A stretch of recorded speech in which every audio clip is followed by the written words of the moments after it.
I must have been all of 6 or 7 when I first heard the word detour. I had no idea what that word meant. And just like any other child who breaks up words to understand them, I did the same thing.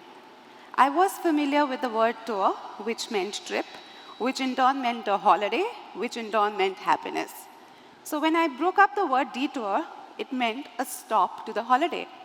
Obviously, it was not a nice word. But I wasn't satisfied, so I went to my teachers, my parents, and I asked them for an explanation. What is a detour? I was just 6. I don't remember what they said. Must be some sort of an explanation coming down to an obstacle, a hindrance, a deviation. But I do remember one thing very clearly. After giving his explanation, my dad said, I don't like detours. At that impressionable age, and with my dad being my superhero, I instinctively took a great dislike to the word detour. And I said to myself, I will never take detours. Silly me at the age of 5 or 6. Moving on, I think as I grew older, my dislike for the word detours remained intact. Every time I was supposed to take a detour, forced one, I found myself frowning. I don't think anybody in this room would really have a long-lost love for the word detour. Everybody, in fact, maybe 95%, don't like the word and try to run away from detours. But something happened in my life that actually changed the meaning of detours for me.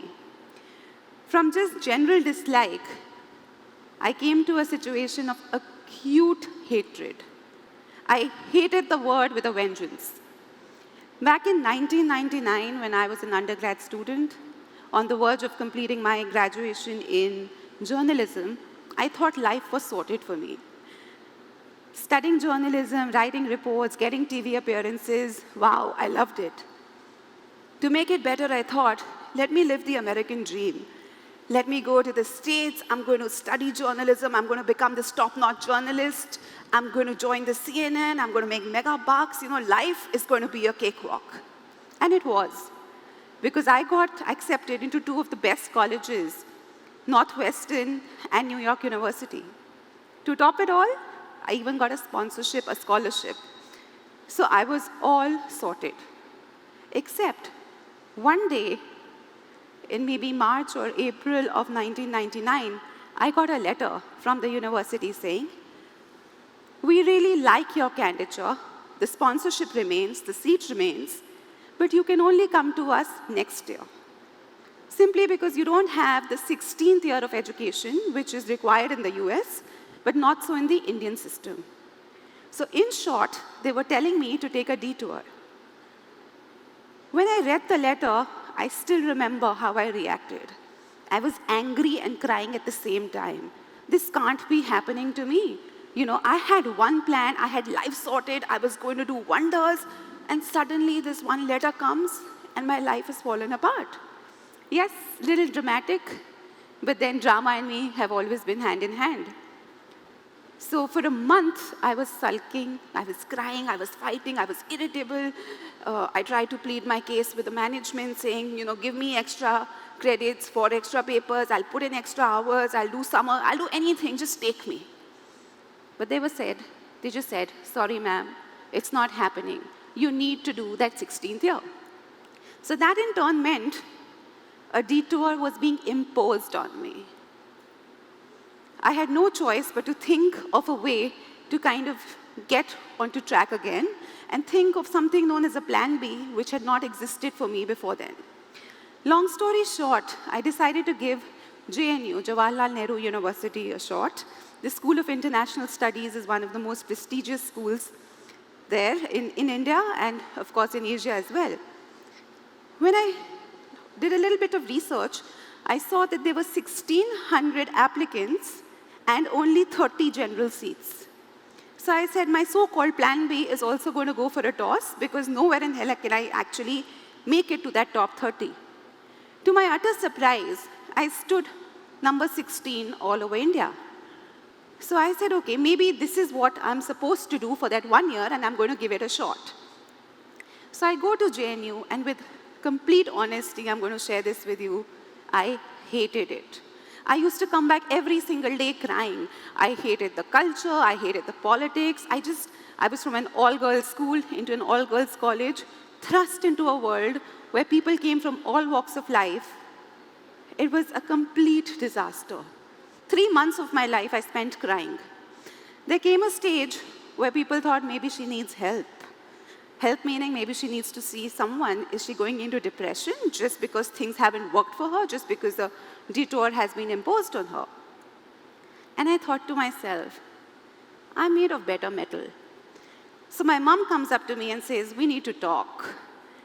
Back then, we need to talk was a very, very serious kind of a statement. And she gave me a piece of her mind and she said, this is not who you are. Don't let circumstances shape you the way you're letting them. So I promised her and I promised myself, this is what I'm going to do. 3 months is what I'm going to give myself and JNU, and let's see where it takes me. To my utter surprise, I started liking JNU. I started liking what I was studying, international politics. I started liking the faculty, I made friends, and suddenly life was good all over again. So much so I realized that what I had actually done was that the imposed detour, I had started adapting to it. I had started, coming to terms with it and walking that path. And it didn't stop there for me. Right from adaptation, I ended up becoming friends with my detour. I befriended it. After 1 year, when it was time to go back to Northwestern University, I made the most, in retrospect, the wisest decision. I did not go back. I decided to stay in JNU with my new friend called Detour, complete my master's, which led to an MPhil, and then to a PhD. Right from a sulking, crying baby to somebody who finished a doctorate and walked out as Dr. Geetanjali Chopra, all thanks to that one detour. The detour just didn't lead me as a best friend into an education, into that prefix called doctor. It also landed me into a very prestigious job. I started working with the Center for Policy Research, which is a think tank in Delhi, and it's one of Asia's leading institutes. This job gave me a lot of satisfaction. People started giving me credit. If something happened in the world, what is your view on it? I traveled the world. I went to the UN, I went to Geneva, to Strasbourg, to Council of Europe, you name it, I did it. I wrote papers. I had 2 books to my credit, fat paycheck also. I mean, the works.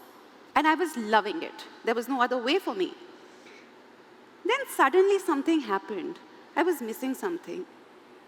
To my utter surprise, I realized it was my newfound best friend, Detour.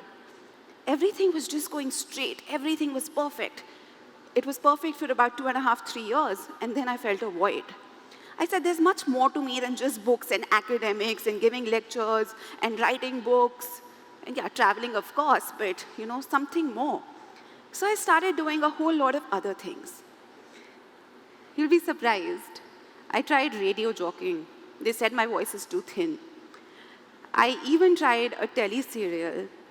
I'm not giving the name because it's pretty embarrassing. I tried designing. I did a whole range of women's wear. I even designed paper. I tried to learn a language. You name it, I did it. People thought she's crazy. Like she's absolutely lost her marbles. Everything's going so great for her. And then I got this entire gang of people who said, you know what, everything's perfect, get married. So now marriage was not my idea of a detour, and I said, no, I want to do something else. So one day, while coming back from my office, I took an actual detour and stopped at a school for visually impaired children. I was no stranger to that school because I used to go there as a child with my grandfather. And that particular day was my late grandfather's birthday. Interacting with the kids, they just told me something extremely strange. They said, you know what, we want to play Holi. And I was like, you can't see? Like in my mind, 95% visually impaired, how are you going to play Holi? And I won't get into the nitty-gritties of it, but I went back to work, got a few colleagues together, and we actually planned a Holi party for these visually impaired children. In retrospect, it was a detour because I don't play Holi.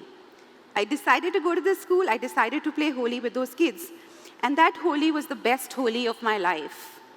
I have never been happier, and that's when I met my calling. Again, because of my friend, the detour. When I went back to work, I remember I was working on a book on an Oxford series, and there was no way that I could, give a lot of time to all the new things that were happening in my life. But every time I would work, those children would just pop up in front of my eyes. It was my calling. This happened for a good 1 year. And then I said, you know what? I am quitting, and I am going to do where my heart takes me, the path which the detour has shown me. Everybody around me was flabbergasted. She has lost her marbles. She has so much respect. People know her. She has books. She travels. And she wants to give it all for what? Social service? She doesn't even have a path. I did not have a path. I did not know where I was going. But I knew that I had to follow this detour. So in April 2014, I started this organization called Wishes and Blessings. I didn't have an agenda. I didn't have objectives, vision, mission. All that I knew was that I wanted to spread happiness. I knew I wanted to work with visually impaired children to give them a happier life, because that's where my happiness lay. Gradually, day after day, I realized it's not just visually impaired children who need help, support, happiness. There's so many other people. So we started, street children came in, orphans came in, HIV-positive children came in, special children came in, orphanage, orphans came in. And suddenly, every time somebody new came, there was a detour. Because we were actually expanding, the team was growing, things were just falling into place, and each and every day, there was a new detour. Today, thanks to all those detours, we have 20 centers in and around Delhi. We work with anybody and everybody who comes our way. The youngest member is a few weeks because we've aided the delivery process. Oldest member is a lady staying at our old age home. One detour and see where I am. Looking back, I think the journey from disliking to hating to befriending and then falling in love with detours has been extremely challenging, exciting, and even motivating for me. I think life's greatest lessons I've learned through this wonderful world. Looking back, I think the biggest lesson that I have learned, and my biggest learning here, has been never to give up. Whatever be the situation, don't quit. You will find a way out. When situations come my way, I try to inculcate them, try to adapt them. This is something that detours have taught me. My second learning has been to think out of the box, to have new perspectives into all that I do, into all that comes my way. There's so many different ways to look at the same object or the same situation. Detours teach you how to think out of the box. And I think detours have also made me a better person.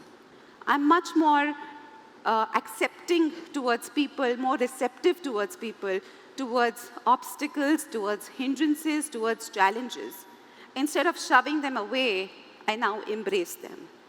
Because I believe that every situation has something to teach you to make you a better person. So next time any one of you comes across an obstacle, a detour, don't dismiss it. Don't cry over it. Don't say, oh my God, why me? Just analyze it. Try becoming friends with that detour, with that situation. You never know. It just might be the start of a beautiful journey. The journey to explore yourself, your inner self, what makes you, your identity, and most of all, you. Thank you.